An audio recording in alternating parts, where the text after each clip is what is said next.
우리는 하나님의 뜻을 구하는 그런 삶을 그리스도인들은 살아가는 사람들이죠.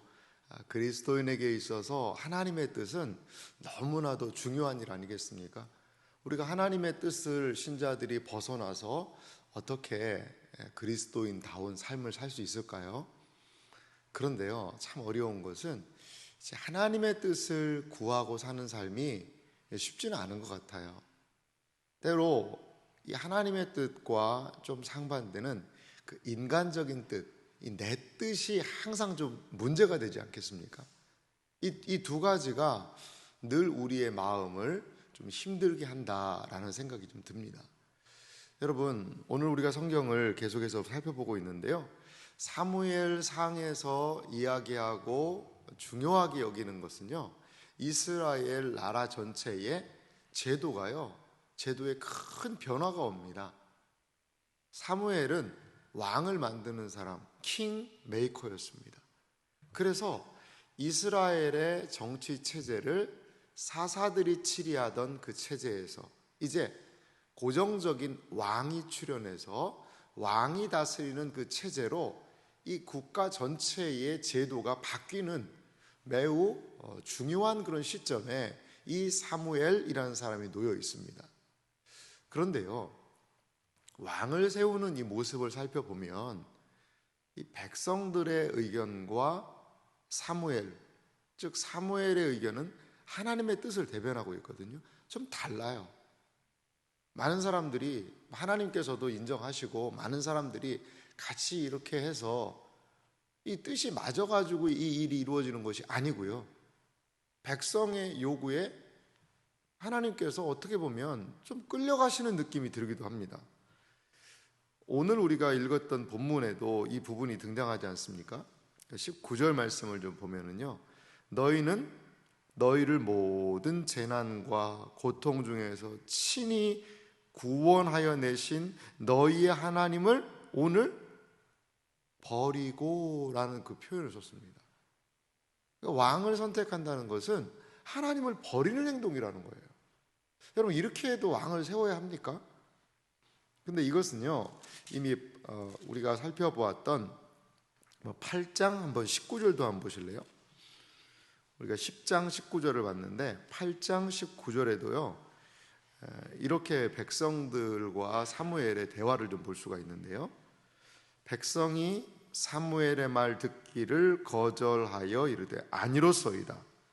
우리도 우리 왕이 있어야 하리니 우리도 다른 나라들 같이 되어 우리의 왕이 우리를 다스리며 우리 앞에 나가서 우리의 싸움을 싸워야 할 것이니이다 하는지라. 백성의 요구에 의해서 지금 왕이 세워지고 있다라는 것을 사무엘서는 강조하고 있습니다. 우리는 사울의 이야기를 잘 압니다. 사울은 어떤 상황을 만나게 되었죠? 사울은요, 이스라엘에게 있어서 참 유능한 사람이에요. 오늘 본문을 보면 키도 크고요, 그리고 오늘 본문에 보니까 이 사울이요 또 상당히 겸손한 사람입니다. 백성의 요구에 의해서 하나님은 한 사람을 택하셨습니다. 오늘 우리가 10장을 읽었지만 앞쪽에 보면 이미 이 사울에 대해서 기름을 붓는 그러한 일들이 9장과 연결해서 10장에 이미 등장을 합니다. 그래서 그 10장에도 보면 기름병을 가져다가 이 사울에게 이 기름을 좀 붓는 그러한 일들이 일어납니다. 하나님께서 이미 백성의 요구에 의해서 사울을 기름을 부어서 일단 왕으로 택해 놓은 상태지요. 그리고 이제 어느 날 갑자기 이스라엘에게는 전혀 없던 제도잖아요, 왕정이. 근데 어느 날 이 사람이 하나님께서 세우신 왕이다 이렇게 이야기를 하면, 그러면 백성 전체가요 이 인정을 못 하잖아요. 그게 하나님 뜻인지 어떻게 하냐, 여러 가지 상황이 벌어질 수 있습니다. 그렇기 때문에 왕정에 대해서 정치적인 절차가 필요했던 거죠. 그래서 각 지파별로 한 1000명씩을 다 모아서 그 이스라엘 지파들이 모였고, 거기에서 하나님의 뜻을 공식적으로 확인하는 그러한 절차를 여기에서 오늘 본문에서 거치고 있는 것을 볼 수가 있습니다. 참 이 절차라는 게 중요한 것 같습니다. 절차는 무엇을 얻기 위한 거죠? 모든 사람의 그 인정을 얻기 위한 절차가 바로 이러한 공식적인 절차라는 거죠. 그런데요, 이 공식적인 이 절차의 과정에서 사울이 보인 행동은 조금은 좀 실수를 자아내는 그러한 행동을 합니다. 사울이 뽑혔습니다. 계속 21절도 보면 베냐민 지파가 모였고 마드리의 가족이 뽑혔고, 마드리의 가족이라는 것은 몇 사람이 아니라 대가족, 예전 개역 한글판에는 이걸 마드리의 족속이 뽑혔다 이런 식으로도 표현하셨습니다. 그 중에서 이제 기스의 아들, 그러니까 각 지파별로도 가족별로, 족속별로 그 지파 안에서 왕이 될 만한 인물들을 다 추려서 아마 이렇게 모였던 것 같습니다. 그런데 거기에서 기스의 아들 사울이 뽑혔어요. 그런데 그를 찾아도 못 찾게 된 거죠. 22절 보니까 그러므로 그들이 여호와께 묻되 그 사람이 여기 왔나이까? 여호와께서 대답하시되 그가 진보다리들 사이에 숨었느니라 하셨더라. 그러니까 사울이 이미 기름을 부어서 왕이 될 것도 다, 그리고 이 사무엘이 이스라엘의 초대 왕으로서의 덕목에 대해서 다 밤새도록 이야기도 하고 하는 그런 과정이 있었거든요. 근데 아마도 자기 자신을 생각할 때 나는 너무나 부족함이 많다라고 생각했던 것 같아요. 그러니까 그 짐을 사람들이 많이 모였으니까 글쎄 모르겠습니다. 짐을 이렇게 쌓아놨는지. 근데 그 짐보따리에 이 사람이 숨어 있는 겁니다. 사람들이 막 찾아서 무엇인가 세울 때는 숨어 있고, 누구만 찾을 수 있어요?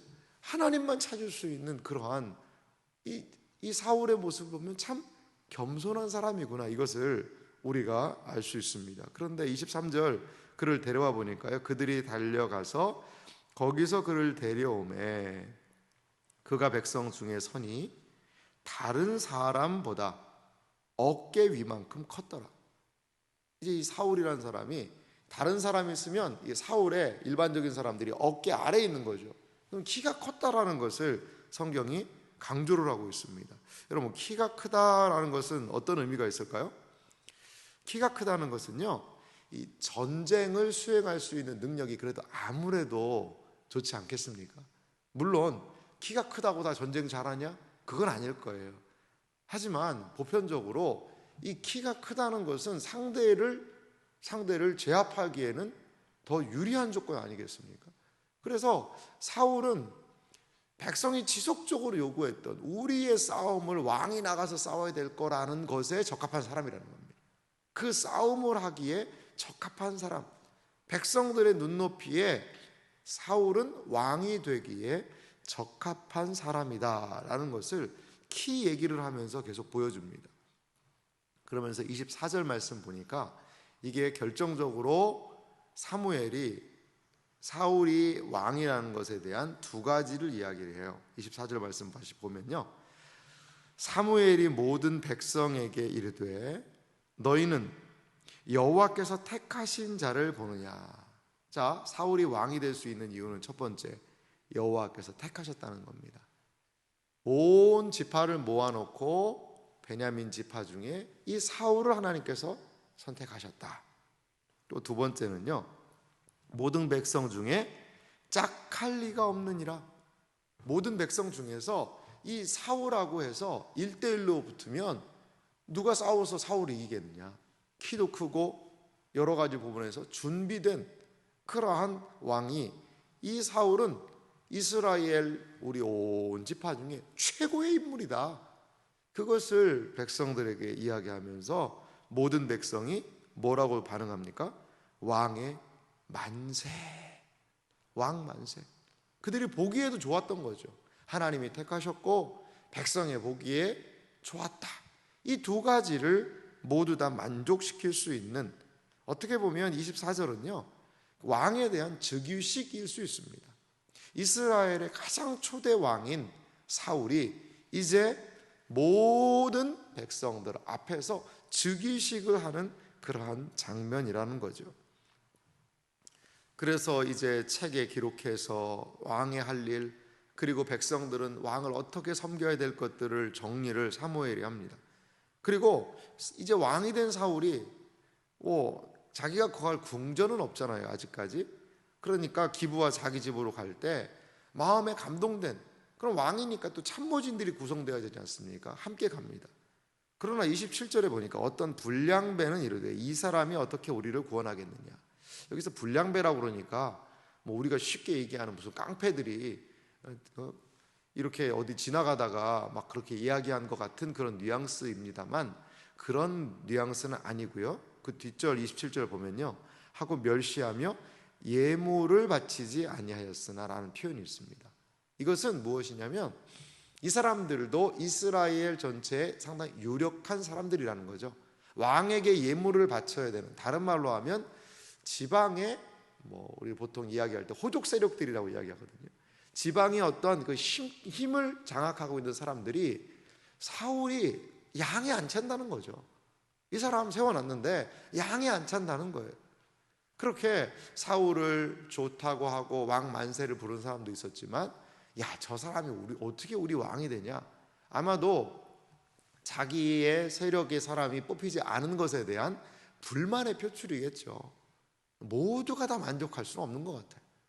하나님께서 그 선지자 사무엘을 통하여서 하나님이 이 사람 선택했지 않냐? 그리고 백성이 봐도 우리의 중에 최고의 키도 크고 한 왕의 기능을 수행할 수 있는 최고의 인물 아니냐라고 해도 불평불만하는 그러한 세력들이 있었다는 거죠. 그런데 사울이 한 행동은 무엇입니까? 그는 잠잠하였더라. 사울은 잠잠하였습니다. 여기에서 보면 이 사울에 대한 좀 기대감이 많이 일어나는 것이 사실이에요.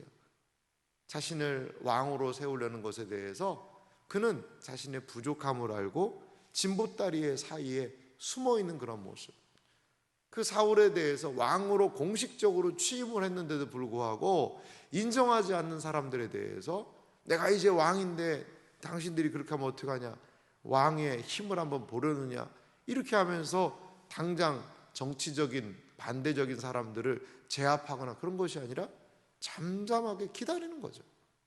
이런 부분에서 아하, 이스라엘의 첫 세워진 왕, 이 사울 왕을 잘 뽑았다 라는 생각이 들 수도 있을 거예요. 그리고 이제 내일부터 살펴볼 본문에 보면 사울이요, 왕으로서의 여러 가지 일들을 잘 수행합니다. 그런 것들을 볼 수가 있어요. 그런데 우리는 뭔가 좀 찜찜합니다. 사무엘의 말, 이러한 정식적인 절차를 밟는 그 과정에서도 사무엘이 그 얘기했잖아요. 너희가 왕 세우기 원하는 거, 이거 여호와 하나님 버리는 거다. 그런데 너희가 요구하고 원하니까 하나님께서 그냥 어떻게 보면 허용하시는 거다. 허용하시는 거다. 여러분, 우리는 때로 진짜 원하는 것들이 있거든요. 내가 정말 원하는 것은요, 이거는 기도하면 기도할수록 이게 진짜 하나님 뜻 같고, 하나님 이거 꼭 이루어 주셔야 됩니다라고 그렇게 우리의 뜻을 때로 관철하는 그러한 때도 있다는 거죠.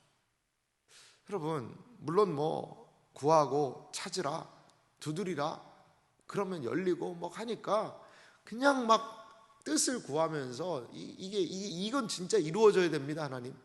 우리는 그러한 생각을 할 때가 있어요. 그런데 그렇게 해서 하나님이 때로 그렇게 하면요, 그 일을 이렇게 하기도 하시는 것 같아요. 근데 과연 그것이 하나님의 뜻에 부합한 것인가? 이것에 대해서는 깊이 고민을 해야 되는 부분이 참 많은 것 같습니다. 구하고 찾고 두드리라는 것은, 그것은 뭘 구하고 찾고 두드리라는 걸까요? 내 뜻의 관철을 위해서 구하고 찾고 두드리라는 말씀이 아니고요. 누가복음 본문에는 구하고 찾고 두드리라는 그 뒤에 구하고 찾고 두드리는 이에게 성령을 주시지 않겠느냐, 이런 표현도 있습니다. 그러니까 하나님께서 우리의 인생에 뜻하신 바를 구하고 찾고 두드리라는 거죠. 하나님의 뜻에 선명한 삶이 되어야 한다는 겁니다. 사실 하나님께서도 이 왕정 자체를요, 신명기에 보면 이미 허락하십니다. 앞으로 때가 되면 이스라엘의 왕을 세울 것인데, 신명기 18장에 보면 왕은 이러이러한 부분에서 준비가 되어야 된다. 이미 하나님의 큰 마스터 플랜 안에는 이스라엘의 적당한 때가 되면 왕을 세워야 한다라는 그런 계획이 있으세요. 백성이 막 하니까 마지못해서 아이고 어떡하냐, 그래 니들이 원하니까 한번 해보자, 이게 아닙니다. 이미 왕에 대해서, 여러분 아브라함도 보세요. 아브라함 언약 안에 가장 중요한 게 뭐냐?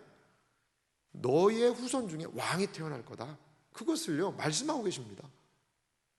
이렇게 왕정 자체는 하나님의 뜻에 부합한 제도예요. 그런데 무엇이 지금 문제입니까? 하나님의 때가 있다는 거죠. 하나님의 때가. 그리고 하나님께서 왕을 세우는 방식이 있다는 거예요. 그걸 좀 기다려야 되거든요. 이스라엘 백성들도 보면요, 광야에서 하나님이 계획하시는 그 부분들을요 기다리지 못해요. 참지 못해요. 그래서 불평하고 원망하고, 그래서 막 마라에 쓴 물을 마시고, 그러자 막 또 불평하고. 근데 거기서 조금만 가면 엘림에요, 거기 오아시스를 하나님이 준비해 놓으셨거든요. 물론 하나님께서 막 그렇게 요구하면 들어주세요. 근데 이것이 과연 이스라엘 전체에게, 그리고 사울에게 어떠한 결과를 가져오게 됐는지 우리 알고 있잖아요. 고통이 따르는 거죠. 고통이 따르는 거. 그 길로 가면 안 돼, 야 거기 가면 안 돼 라고 이야기하는데도 아닙니다, 이 길 꼭 가야 됩니다. 그럼 때로 하나님이요, 그래 한번 가봐라. 하지만요, 가시채를 뒷발질하는 게 고생이지 않습니까? 그럴 수도 있다는 것이죠. 사랑하는 성도 여러분, 정말 우리가 하나님의 뜻을 발견한다는 것이 쉽지 않습니다. 하지만 우리가 먼저 기대해야 될 것은요, 하나님 앞에서 잠잠하게 그 하나님의 뜻을 조금은 천천히, 조금은 느리게. 그러니까 항상 그 말씀하잖아요. 우리가 성령보다 앞서가지 말자. 말씀보다 앞서가지 말자. 말씀보다 앞서가고 성령보다 앞서서 무엇인가를 막 하게 되면, 그러면 꼭 어떻게 되죠? 문제가 발생하는 것 같아요. 오늘 하나님께서는 사무엘이 10장을 통하여서 사울을 왕으로 허락하셨습니다. 하지만 여전히 그 왕을 세우는 과정은 하나님의 마음에 깊이 드시지는 않는 것 같아요. 우리가 이 땅을 살아갈 때 내 뜻을 관철해서 이루어내는 삶, 그것보다도 하나님의 뜻이 무엇인가를 먼저 기억하는 삶, 그렇게 하나님의 뜻을 구하고 찾고 나아가는 복된 삶이 되시기를 주님의 이름으로 축원합니다.